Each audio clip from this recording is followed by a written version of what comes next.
ನಮಸ್ಕಾರ, ಲೋಕ್ ದರ್ಶನ್ ಡಿಜಿಟಲ್ಗೆ ಸ್ವಾಗತ. ನಾನು Vidya. The Ugar Sugar Works Limited ಅವರ ಎಥನಾಲ್ ಘಟಕವನ್ನು ಸ್ಥಳಾಂತರಿಸುವಂತೆ ಇಂದು ಬೆಳಗಾವಿ ಜಿಲ್ಲಾಧಿಕಾರಿ ಕಚೇರಿ ಆವರಣದಲ್ಲಿ ಗ್ರಾಮಸ್ಥರು ಉಪವಾಸ ಸತ್ಯಾಗ್ರಹವನ್ನು ಮಾಡ್ತಿದ್ದಾರೆ. ಎಲ್ಲರಿಗೂ ನಮಸ್ಕಾರ. ನಾವು ಕಾಗವಾಡ ತಾಲೂಕು ಉಗಾರ್ ಖುರ್ದ್ ಪಟ್ಟಣದ ರಹವಾಸಿಗಳು. ನಾವು ಇಲ್ಲಿ ಇವತ್ತು ಹೋರಾಟ ಮಾಡುತ್ತಿರುವ ಉದ್ದೇಶವೇನೆಂದರೆ, ಉಗಾರ್ ಖುರ್ದ್ ಪಟ್ಟಣದಲ್ಲಿ ದಿ ಉಗಾರ್ ಶುಗರ್ ವರ್ಕ್ಸ್ ಅಂತ ಸಕ್ಕರೆ ಕಾರ್ಖಾನೆ ಸುಮಾರು 70ರಿಂದ 80 ವರ್ಷದಿಂದ ಅಲ್ಲಿ ಕಾರ್ಯನಿರ್ವಹಿಸುತ್ತಿದೆ. ಅವರು ಇತ್ತೀಚೆಗೆ 2023ರಲ್ಲಿ ಅನಧಿಕೃತವಾಗಿ ಅಂತ ನಮಗೆ ದಾಖಲಾತಿ ಸಿಕ್ಕಿರುತ್ತವೆ. ಅನಧಿಕೃತವಾಗಿ ಎಥನಾಲ್ ಘಟಕವನ್ನು ಪ್ರಾರಂಭಿಸಿದ್ದಾರೆ. ಆ ಎಥನಾಲ್ ಘಟಕದಿಂದ ಪರಿಸರ ಮಾಲಿನ್ಯ, ವಾಯು ಮಾಲಿನ್ಯ, ಜಲ ಮಾಲಿನ್ಯ, ಶಬ್ದ ಮಾಲಿನ್ಯ ತುಂಬಾ ಹೆಚ್ಚಾಗಿದ್ದು, ಅದರಿಂದ ಅಲ್ಲಿನ ಸಾರ್ವಜನಿಕರಿಗೆ ನಮಗೆ ತುಂಬ ಸಮಸ್ಯೆಗಳು ಉಂಟಾಗ್ತಾ ಇದ್ದಾವೆ. ಆರೋಗ್ಯದ ಮೇಲೆ ಪರಿಣಾಮ ಬೀರ್ತಾ ಇದೆ. ಉಸಿರಾಟದ ತೊಂದರೆ, ಚರ್ಮ ಅಲರ್ಜಿ, ಕಫ ಆಗೋದು, ಇನ್ನಿತರ ಸಮಸ್ಯೆಗಳು, ಹಾರ್ಟ್ ಅಟ್ಯಾಕು, ಈ ಥರ ಸಮಸ್ಯೆಗಳು ತುಂಬಾ ಹೆಚ್ಚಾಗ್ತಾ ಇದ್ದಾವೆ. ಅದರ ಉದ್ದೇಶವಾಗಿ ನಾವು ಸುಮಾರು 2ರಿಂದ 3 ವರ್ಷ ಆಯಿತು ಪರಿಸರ ಇಲಾಖೆಗೆ ದೂರುಗಳನ್ನು ಸಲ್ಲಿಸ್ತಾ ಇದ್ದೀವಿ. ಪರಿಸರ ಇಲಾಖೆಯವರು ಬಂದು ಅಲ್ಲಿ ಪರಿವೀಕ್ಷಣೆ ಮಾಡಿ ವರದಿಗಳನ್ನು ಕೇಂದ್ರ ಕಚೇರಿಗೆ ಸಲ್ಲಿಸ್ತಾ ಇದ್ದಾರೆ. ಆದರೆ ಇದುವರೆಗೆ ಯಾವುದೇ ರೀತಿಯ ಕೇಂದ್ರ ಕಚೇರಿಯಿಂದ ಕ್ರಮಗಳು ಆಗ್ತಾ ಇಲ್ಲ.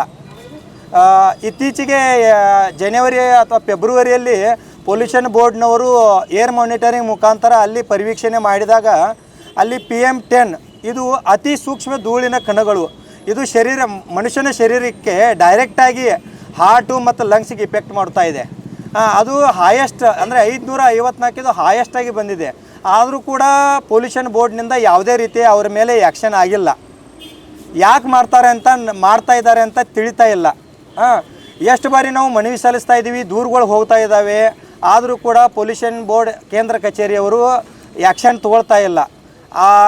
ಲಾಸ್ಟ್ ಟೈಮ್ ಅವರಿಗೆ ಹಿಯರಿಂಗ್ನಲ್ಲಿ ಒಂದು ಚರ್ಚೆ ಆಯಿತು. ಅವ್ರ ಜೊತೆ ಕಾರ್ಖಾನೆಯವರು ಇದ್ದರು, ನಾವು ಎಲ್ಲ ದೂರದಾರಿದ್ವಿ, ಅಧಿಕಾರಿಗಳು ಕೂಡ ಇದ್ದರು. ಅವ್ರು ಏನು ಹೇಳ್ತಾರೆ, ಆವಾಗ ಎಲ್ಲ ಚರ್ಚೆಗಳಾದಮೇಲೆ ಕಾರ್ಖಾನೆ ತುಂಬ ಹಳೇದಿದೆ, ಅವಕಾಶ ಕೊಡೋಣ, ಒಮ್ಮೆ ಸಡನ್ನಾಗಿ ಕ್ಲೋಸ್ ಮಾಡೋದು ಬೇಡ ಅಂತಂದರು. ಸರಿ ಸರ್, ಅವರಿಗೆ ಅವಕಾಶ ಕೊಡಿ, ಸುಧಾರಣೆ ಮಾಡ್ಕೊಳ್ಳೋದಕ್ಕೆ ಅವಕಾಶ ಕೊಡಿ ಅಂತ ನಾವೆಲ್ಲರೂ ಕೂಡ ಒಪ್ಪಿಗೆ ಕೊಟ್ವಿ. ಆದರೂ ಕೂಡ 6 ತಿಂಗಳಲ್ಲಿ ಅವರು ಯಾವುದೇ ರೀತಿಯ ಸುಧಾರಣೆ ಕಂಡುಕೊಂಡಿಲ್ಲ. ಫ್ಯಾಕ್ಟ್ರಿಯಿಂದ ಒಂದು ಹನಿ ಕೂಡ ವೇಸ್ಟ್ ವಾಟರ್, ತ್ಯಾಜ್ಯ ನೀರನ್ನು ಹೊರಗಡೆ ಬಿಡಬಾರ್ದಂತ ಸರ್ಕಾರದ ಆದೇಶ ಇದ್ದರೂ ಕೂಡ ಅವರು ಯಾವುದೇ ರೀತಿ ಭಯವಿಲ್ಲದೆ ನೀರನ್ನು ಕಾಲುವೆ ಮುಖಾಂತರ ನದಿಗೆ ಬಿಡ್ತಾ ಇದ್ದಾರೆ. ಇದರ ಬಗ್ಗೆ ನಾವು ಹಲವಾರು ಬಾರಿ ಅವರಿಗೆ ತಿಳಿಸಿದ್ರು ಕೂಡ ಅವರು ಯಾವುದೇ ರೀತಿ ಇದನ್ನು ಮಾಡ್ತಾ ಇಲ್ಲ. ಇತ್ತೀಚೆಗೆ ಅವರು ಕಾರ್ಖಾನೆಯವರು ತಮ್ಮ ಕಾರ್ಖಾನೆಯ ಕಾಮಗಾರಗಳನ್ನು ನಮ್ಮ ಮೇಲೆ ಎತ್ತಿಕಟ್ಟಿ ನಾವು ದುಡ್ಡಿಗೋಸ್ಕರ ಮಾಡ್ತಾ ಇದ್ದೀವಿ, ಹಾಗೆ ಹೀಗೆ ಅಂತ ಊರಲ್ಲೆಲ್ಲ ಅಪಪ್ರಚಾರ ಮಾಡಿ ನಮ್ಮ ಮೇಲೆ ಆರೋಪಗಳನ್ನು ಮಾಡ್ತಾ ಇದ್ದಾರೆ. ಕೇಂದ್ರ ಕಚೇರಿ ಪರಿಸರ ಇಲಾಖೆಯವರು ಯಾಕೆ ಆ್ಯಕ್ಷನ್ ಮಾಡ್ತಾ ಇಲ್ಲ ಅಂತ ನಮಗೆ ತಿಳಿತಾ ಇಲ್ಲ.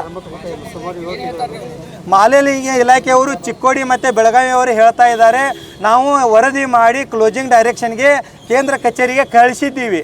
ಕೇಂದ್ರ ಕಚೇರಿಯವರು ಏನು ಆ್ಯಕ್ಷನ್ ಮಾಡ್ತಾರೆ ಅಂತ ನಮಗೆ ಗೊತ್ತಿಲ್ಲ, ಅವ್ರ ಮೇಲೆ ಬಿಟ್ಟಿದ್ದೀವಿ ಅಂತ ಈ ರೀತಿ ಪ್ರತಿ ಬಾರಿ ಇದನ್ನೇ ಹೇಳ್ತಾ ಇದ್ದಾರೆ. ಸರ್, ಈಗ 30/6/2026 ಅವರು CFO ಕನ್ಸೆಂಟ್ ಫಾರ್ ಆಪ್ರೇಷನ್ ಅಂತ ಅದು ಕೂಡ ಅವಧಿ ಮುಗಿದು ಹೋಗಿದೆ. ಅವಧಿ ಮುಗಿದ್ರೂ ಕೂಡ ಅವರು ಕಾರ್ಖಾನೆ ಇಥನಾಲ್ ಘಟಕವನ್ನು ಚಾಲ್ತಿಯಲ್ಲಿಟ್ಟಿದ್ದಾರೆ. ಅದರ ಬಗ್ಗೆ ನಾವು ಕೇಂದ್ರ ಕಚೇರಿಯವರಿಗೆ ಮತ್ತು ಪರಿಸರ ಇಲಾಖೆ ಚಿಕ್ಕೋಡಿ ಬೆಳಗಾವಿಯವರಿಗೂ ಇವರು ಗಮನಕ್ಕೆ ತಂದರೂ ಕೂಡ ಅವರು ನಾವೇನು ಮಾಡೋಕ್ಕಾಗೋದಿಲ್ಲ ಅಂತ ಹೇಳ್ತಾ ಇದ್ದಾರೆ. ಇಥನಾಲ್ ಘಟಕ ಊರಲ್ಲಿ ಅದು ಸ್ಥಳಾಂತರ ಆಗಬೇಕು. ಮೇನ್ ಉದ್ದೇಶ ಊರ ಮಧ್ಯದಲ್ಲಿ ಎಥನಾಲ್ ಘಟಕ ಇದೆ, ಅದು ಸ್ಥಳಾಂತರ ಆಗಬೇಕು. ಇಲ್ಲಾದರೆ ಅದನ್ನು ಕಾಯಮವಾಗಿ ಬಂದ್ ಮಾಡಬೇಕು. ಅದನ್ನೆಲ್ಲ ಅವರು ಅನಧಿಕೃತವಾಗಿ ಪುರಸಭೆಯಲ್ಲಿ ದಾಖಲಾತಿಗಳನ್ನು ಪಡೆದುಕೊಂಡು NOC ಅನಧಿಕೃತವಾಗಿ ಪಡೆದುಕೊಂಡು ಅದಕ್ಕೆ ಸಂಬಂಧಪಟ್ಟ ಎಲ್ಲ ದಾಖಲಾತಿಗಳನ್ನು ನಾವು RTI ಮುಖಾಂತರ ಸಂಗ್ರಹಿಸಿದ್ದೀವಿ. ಸರ್, ನಾವೀಗ ಉಪವಾಸ ಸತ್ಯಾಗ್ರಹ ಮಾಡ್ತಾ ಇದ್ದೀವಿ ಸರ್. ಈ ಹಿಂದೆ ಕಾರ್ಮಿಕರು ಕಾರ್ಖಾನೆಯನ್ನು ಉಳಿಸುವಂತೆ ಆಗ್ರಹಿಸಿದ್ದರು. ಆದರೆ ಈಗ ಅದೇ ಗ್ರಾಮಸ್ಥರು ಪರಿಸರ ಉಳಿವಿಗಾಗಿ ಎಥನಾಲ್ ಘಟಕವನ್ನು ಸ್ಥಳಾಂತರಿಸುವಂತೆ ಆಗ್ರಹಿಸುತ್ತಿದ್ದಾರೆ. ಈ ಬಗ್ಗೆ ಸರ್ಕಾರ ಯಾವ ಕ್ರಮ ಕೈಗೊಳ್ಳಲಿದೆ ಎಂಬುದನ್ನು ಕಾದು ನೋಡಬೇಕಿದೆ.